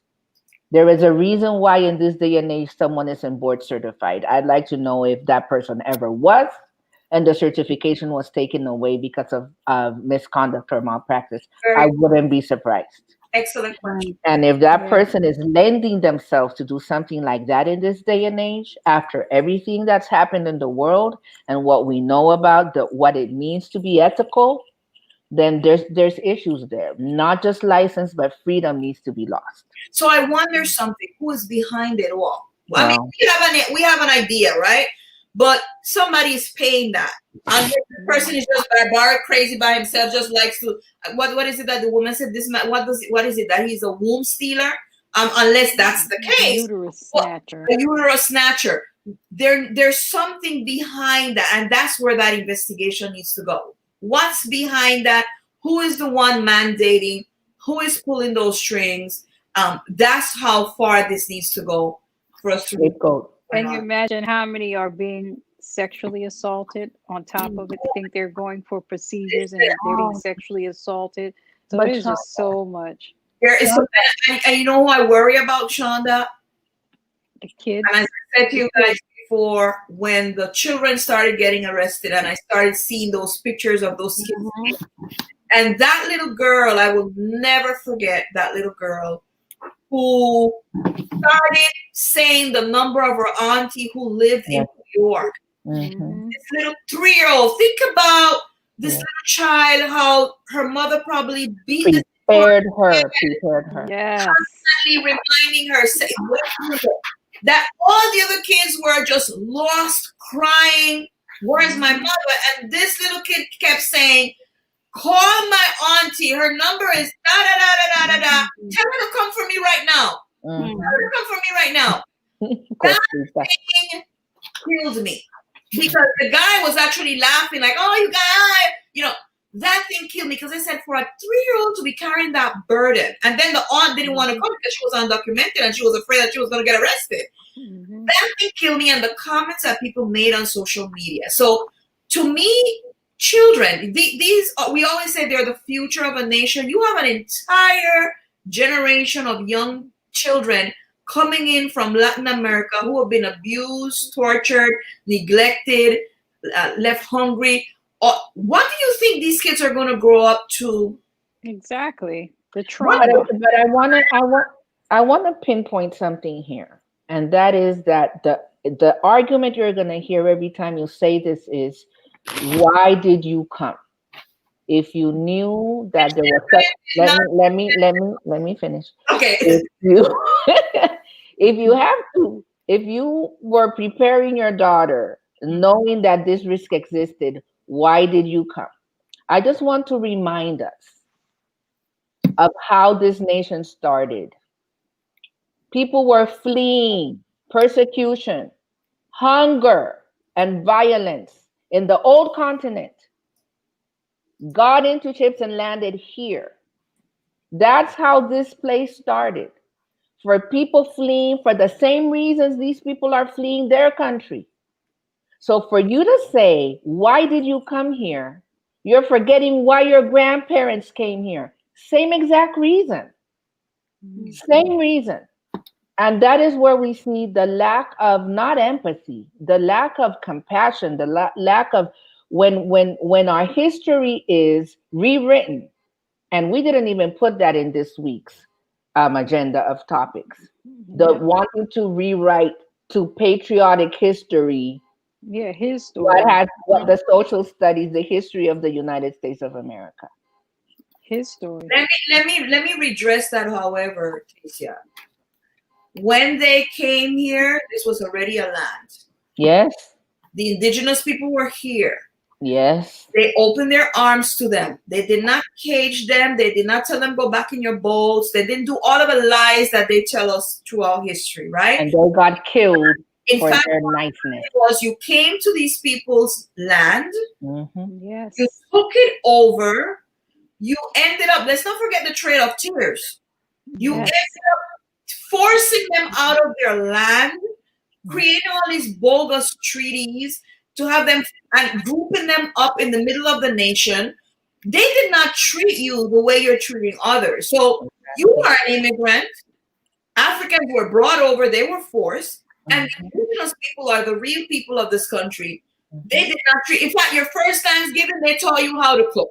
They taught you how to live in a, those are the things that we write history to make us look as the hero, or not make us, because I'm a person of color, but make certain races to look as the heroes and the ones who came to whatever they say they civilized, whatever they think they civilized this nation. But we need to redress that. We really need to redress that carefully. Yes. Just if I can say before we move on, that a lot of times well, I can speak for me. I've heard in order to know who you are, you must know your history, like Sankofa back for what was so that you can be. That's exactly what America needs to look at in terms of its so-called democracy, because the democracy that it created initially did not represent what is actually happening. So again, it goes all back to the story, his story, not our story or her story, and it shows you why the democracy is what it is. Yeah. And Sankofa, what a principle, right? Absolutely. What a powerful principle. So we're going to go to our final, and we're going to bring Tricia in to help us out with this, because Tricia is really the expert on these matters. So we met the 200,000 mark. I mean, it breaks our heart to see that so many people have died in America, right, over with this infection, the COVID-19. But I think more heartbreaking is to know that a lot of these deaths could have been avoided. These deaths could have been avoided. There was no reason for 200,000 people to die in America. And there's still this denial, consistent denial, as to what could have been done to help people. And I didn't want to scare people, and all the lies and dancing off the matter that we've heard. So this begs the question, because we still have people who do not believe or do not understand that it's 200,000 human beings who still are questioning, well, I don't want to wear a mask. I don't know if you guys saw that video of that whole group of people went to this Walmart or Target without a mask, yelling, screaming. So Tricia, enlighten us, because this is your field. Is coronavirus serious or not? Is it deadly or not? Why is it, I don't know if you know that part, but why is it that we don't get it? Enlighten us about the coronavirus. How deadly is this? Why is it that we don't get how deadly it is? Was that the question? Yes, that's part of it. So yes, it is as bad as your worst speakers about it say. The problem with the coronavirus is that because it's new, we don't really know how bad it can be looking into the future. So even those who get it and recover, even those who don't know they have it, don't know they had it. We don't know 30 or 40 years from now what the presence of that virus in anyone's body would actually look like. We don't know. Wow. A good example of that is HPV. So the papilloma virus for decades was treated like a sexually transmitted infection. And that's how it was. That's it. It's a virus that's done. And now we're seeing how closely linked it is to cervical cancer. We didn't know that at the beginning when the virus was discovered. We don't know now what coronavirus can do. We at this point don't even know how it's going to interact with the flu virus, whatever strain it is in this coming winter. We don't know the children who get it as children, what that means as their bodies are developing and their cells are multiplying. We don't know the pregnant women who could have been exposed while being pregnant, where that virus, if it can cross the barrier and be in the newborn babies' brains. We don't know. And from the beginning, I've been saying we don't know. And because we don't know, the most wise course of action is be as protected as you can as possible. It's that principle of driving on the cliff, and here's the wall, and here's the edge. Do you drive here or do you drive here? And it feels like everything that you can do to drive as close to the wall as possible. Wear a mask, social distance. Don't go anywhere you don't have to go. Be paranoid, obsessive about washing your hands and all of that. Anything you can do to protect yourself and others is something that will protect yourself and others. Number one. Number two, it doesn't matter who opens up what. You don't have to go. So that comes to this question, Tricia. This brings me to this very important question. There is a lot going on in New York about the schools. The mayor says one day, then he pushes back 2 weeks. I'm not keeping track of it. Chantal and Sean could probably help me out here. I think that is it like 3 or 4 dates? It's like 2 or 3 dates that it's been changed for school to be open, New York City public schools. That's right. Now I think it's moved into the end of this month, next week sometime, early October. And then you have ever changing. Let's just not open it. Then parents have a choice. Private schools are open. Christian schools are being open. Have hybrid programs. Exactly. They're coming. Catholic schools. They're coming to. Actually, a lot of students are moving it. Catholic schools had a deficit of students for a while, and they've been selling out their buildings.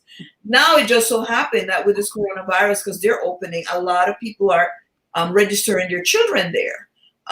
So the children, because public school seems to be yes, no, so unsure. So let's start with that. First, let's start with that population. What I hear from teachers is you have the teachers who don't want to be there, who are scared to death, who have their own kids, they don't want to go there. You have those others who are in parochial schools who say, listen, if we don't go, then people are not going to get paid. Then, what's going to happen? We have to go to work, right? Can you give us some semblance? Because I'm sorry to say, CDC right now, we hear one thing on the TV, then we see another thing written. It's just very confusing. Should we be sending our children to school? Should we be in school? Should the schools be open? I know that I work in higher education, and you see the disaster. Those who open, they had to close because the young people went, they whatever have any. You have hundreds of infections going on, ended up closing or telling the kids to go home. Should we be having school now? What can you tell me? So let's start by unpacking that statement about young people went back. Young people were young people, period. They go to college to socialize. If you believe young people are going to college to stay locked up in their room, then you don't know young people. Then you were young. So I was. I still am. Yeah. No, but I mean, But I hear you. I hear you. that you forgot that you did the same thing. Yes. Yes. So let's now move that conversation to elementary school. First day of school. Kids who haven't seen each other since March. What are they going to do? Of course. You have a mask on them. Have you ever tried to keep a shirt in the pants of a child? I know my mom did everything. She put buttons, she put zippers, anything to keep my blouse inside my skirt. It always returned out with the skirt unsewn and green stains on my white socks. I was a child. Imagine trying to convince a child they need to keep their mask on the whole day. Number 3.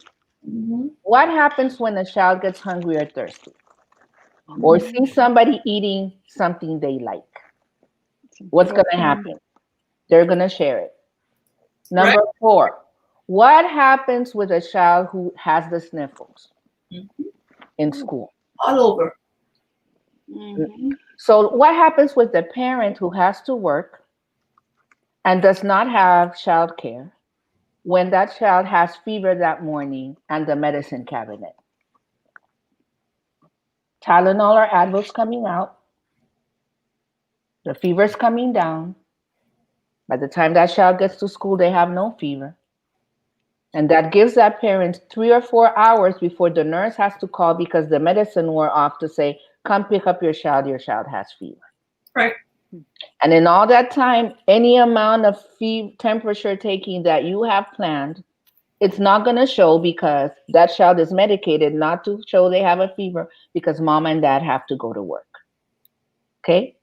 So every measure that you put in does not jive with real children behaving like normal kids in school.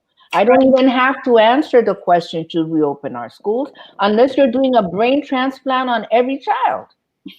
Adults can't behave. Right. And you're asking these children to follow the instructions? Right. Anyone who has young children knows that by 2nd or 3rd week in school, everybody is sick in the house. Right. What about the fact that this to me is the scariest part, that many children are asymptomatic, that you really would not know. And also someone here wrote that they have the antibodies for the COVID, that they were tested. We don't know how long that lasts. Exactly. And I've also we don't know how long people got infected again. Yeah. We don't know how long it's protected. We don't know once the virus changes, what can happen. Remember what happens with the flu vaccine. The reason it has to be changed every year is because they predict, based on what's happening a year before, the particular strain that will cause most disease that year. Wow. It keeps mutating. That's why sometimes it's a hit and sometimes it's a miss. We don't know enough about this virus. The time when we were supposed to follow the guidance and shut down as the globe, to not allow it to move to other places and hide, is gone. Yep.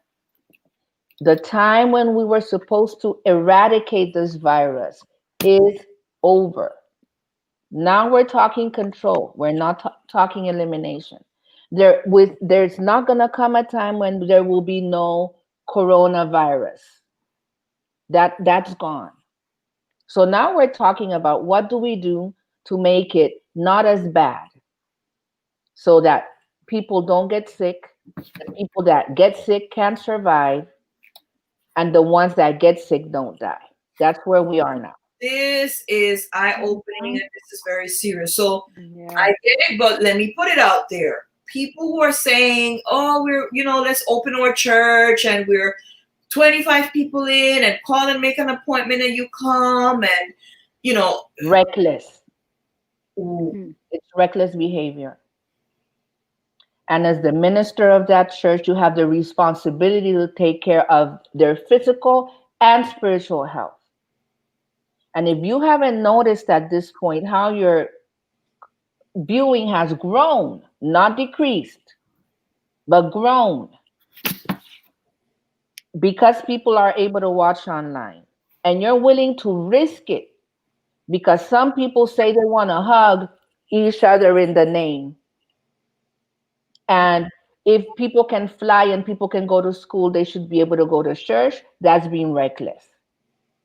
But what's also reckless is going when you don't have to. So they can open the church. You don't have to go. You don't have to go. At this point, it has to be what's important to you. Right? It has to be. If you have the ability to stay at home, stay at home. Even if you're bored, even if you're claustrophobic, even if you have cabin fever, even if you can't breathe. It's a lot harder to breathe when you have COVID. Yeah. Than when you have a mask on. Yeah. Okay? You will have no place to go when you are face down in an intensive care unit than walking around your 2-bedroom apartment. Put things in perspective. If you don't have to leave, don't. If you don't have to visit your sick or your elderly parents, do not be the reason why they have to be buried. Don't put that on your conscience. Do they want to see their grandkids? Absolutely. Can the grandkids give them yes, they can. If you don't need to have a wedding now, don't do it. If you don't need to go to the grocery store, don't go. If you don't need to be walking in the park, don't go. If you don't need to go to the beach to get relaxation, don't do it. There's a difference between having and wanting. And we're at a point where we don't know. And even if you want to, if you don't have to, don't do it. It sounds extreme, it sounds exaggerated, anything you want to say. And it could be that you do all of those things and you still get sick. Yep. It could still, you do all of these things and you still die. But you don't want to have that on your conscience that you didn't do everything you could have done. And Tricia, share with us here, because yes, some people may not die, but I'm reading reports of people having scars on their lungs, cardiac issues. Now the Big Ten, those colleges that run the sports and athlete, they already know because they're talking to their scientists. So they're talking about if you're an athlete, there are all these other tests that you will have to pass before, which worries us because we know a lot of Black and brown young men, that's the way they get into college. Yeah. And who is disproportionately being affected? Black and brown people, right? Yeah. So even if you don't die, the after effects of this disease seem to be so. The recovery is difficult and painful. That's the full recovery. It takes months. For those who have a course of illness that's more serious, they have to even think about lung transplant. Listen, this thing is no joke. You don't know which one you're going to be. And that happens to 37-year-olds, 28-year-olds, and 72-year-olds. So what do we say to the person who says, you know what, I think I had it. I have antibodies in my body. So, if I had it and I didn't know, and now it can't be that bad, We don't know how long it's protected. So let me give an example of another disease, dengue fever. Okay? You can have a very mild case of dengue. It has 4 types that we know. You can have a very mild case the first time, a little fever, a little pain, and then it's done. If the second time you have it, you have a different serotype, you can get hemorrhagic dengue fever. That's the one you die from. Mhm. It could be very mild the first time. That doesn't mean that the second time around you won't get a worse disease. We don't know. We still don't know what happens if someone has a second infection. We don't know what happens, how long someone's protected for, to say even you build antibodies and you're okay to go to work for a year because you can't get it again. We don't know. There's people who can carry a disease who don't necessarily get sick from the disease. So Right. just because you don't get it doesn't mean you can't spread it. Right. So you can spread it to your family. Right. You can spread it to your neighbors, co-workers. You can't decide who you're going to spread it to because you don't even know if you have it or not. Right. And I find that what you're saying is very sobering because our chat is very quiet. No. Are we still on? Is there anybody there? Everybody's on, but everyone is extremely quiet. And this is exactly the kind of effect that we wanted to have, because we feel that maybe some people have normalized this disease. Some people think it's like people are not taking it that seriously. People forget. And you know, it hit me when you said that the time for shutting down the disease is done. It's out there now already. It's very scary to know that, because as those were decisions, Norca. Exactly, these were decisions that as human beings and as leaders were not properly done. So Those were decisions. Those were decisions. And decisions are still being made to say things like herd immunity. Exactly. What that means is, you know what a herd is like.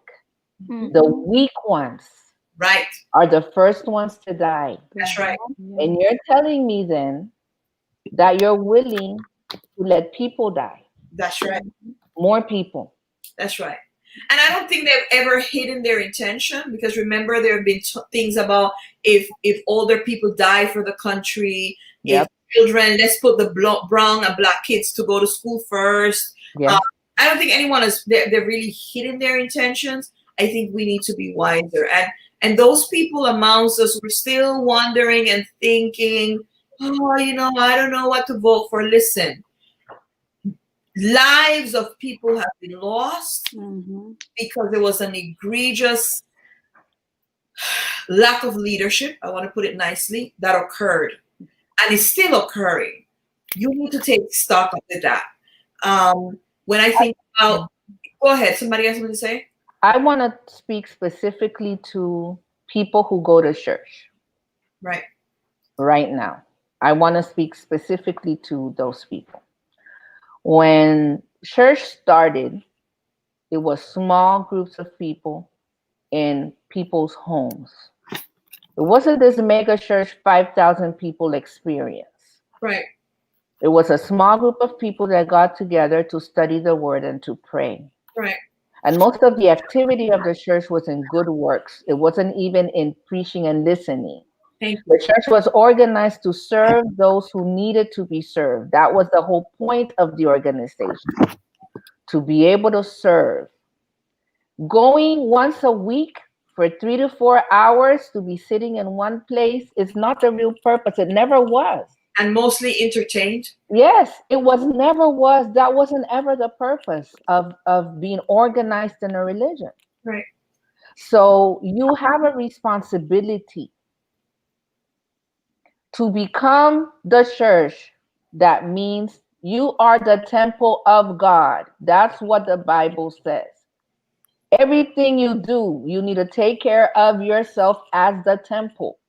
Anything you do to expose that temple is a violation of what God has given you to do as steward. That's right. As a believer, whatever religion you ascribe to. That's right. So even if your church opens, if you decide you're going to go, you're putting that temple at risk. As much risk as if you drink and drive. As much risk as if you're sleeping around. As much risk as if you're walking unprotected into a leprosy community. That's what we're talking about. Right. Preach, Trisha. So the concept here of my body is a temple. And I like to use this for the whole thing about abuse, but let's put this in context. And maybe you need to repeat this to yourself, ladies and gentlemen who are listening to us.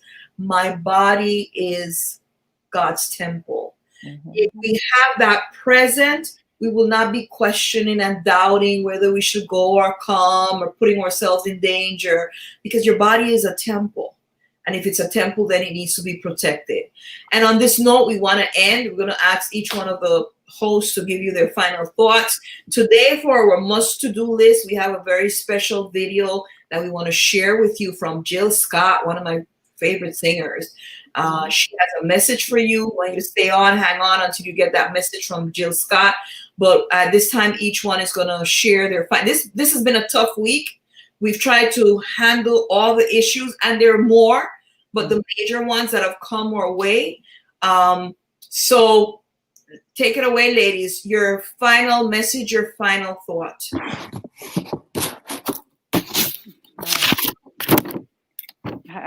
That's a hard act. I know. Yes, that was sobering for real. I'm going to put this comment up here to read. I was sick around the end of March. Didn't know what I was sick with. It took me about 6 weeks to get a test for COVID. The result was presumptive for COVID.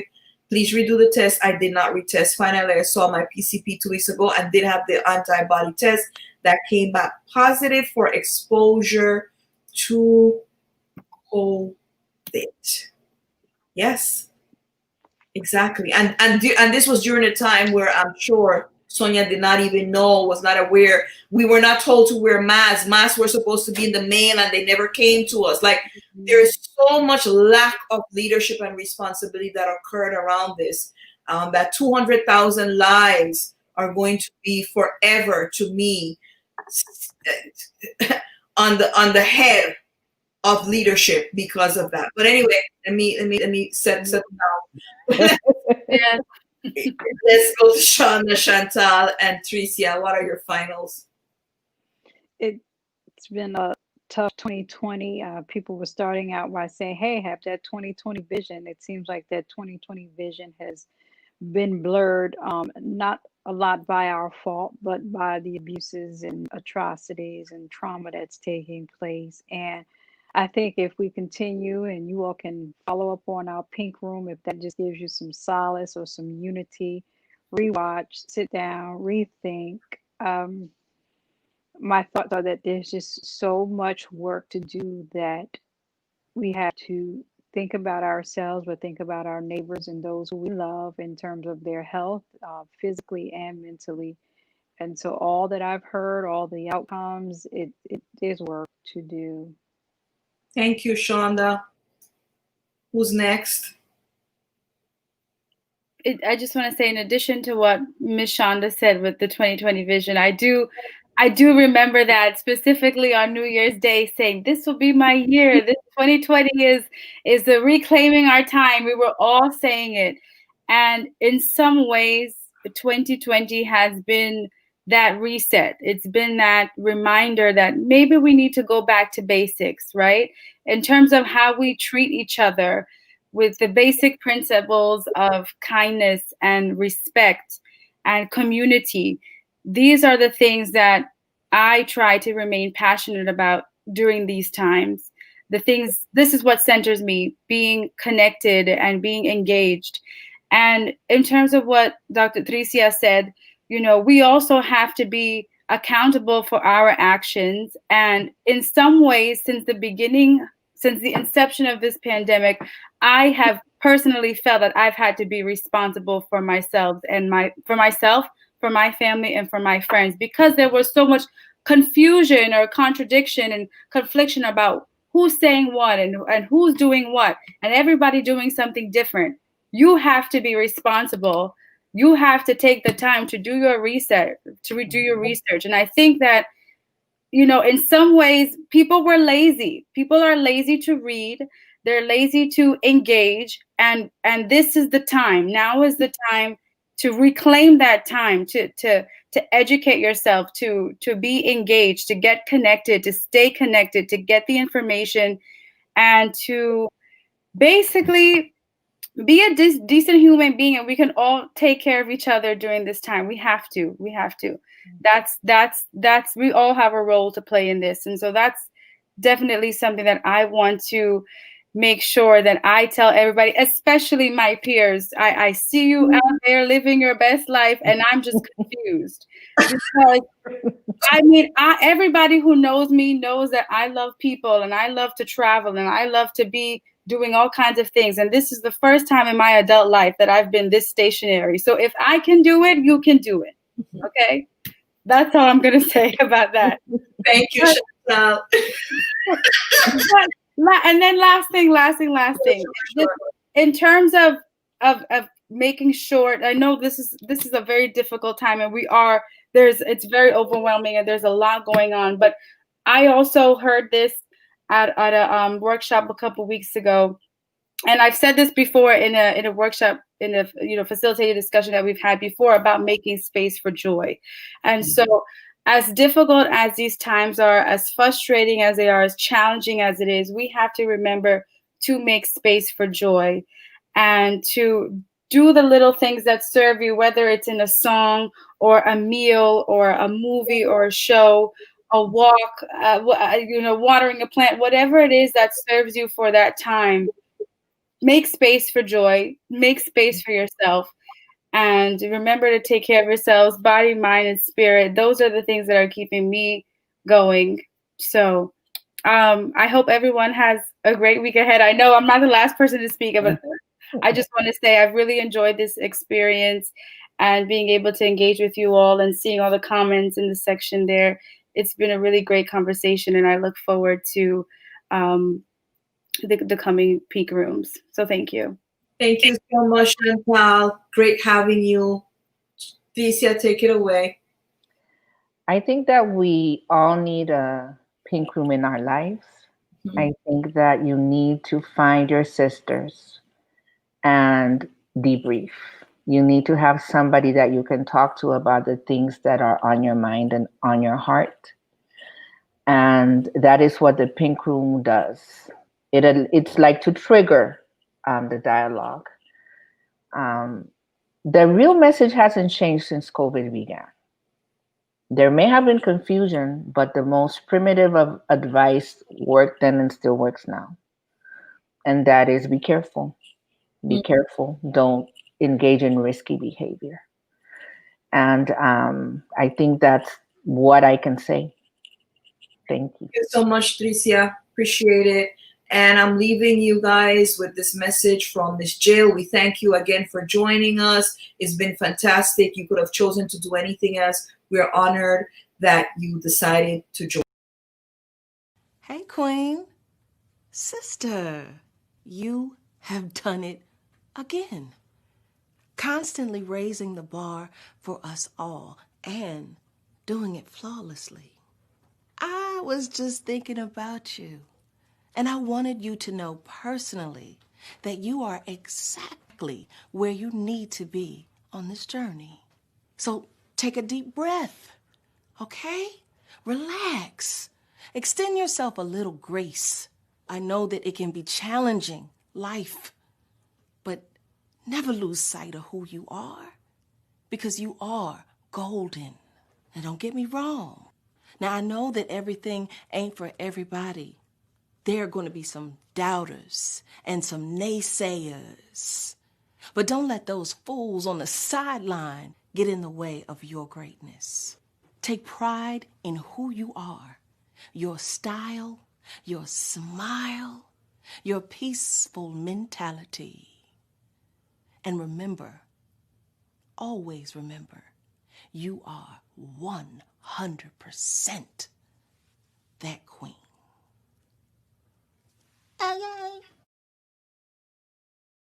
And we'll see you next time in the Pink Room. The Pink Room is a produced resource of For Real Women International, Inc., a non-profit organization with headquarters in New York and affiliates in the United States, Latin America, and the Caribbean. The views expressed here by hostesses and guests do not necessarily represent the philosophy of For Real Women International, its affiliates, members, and board of directors.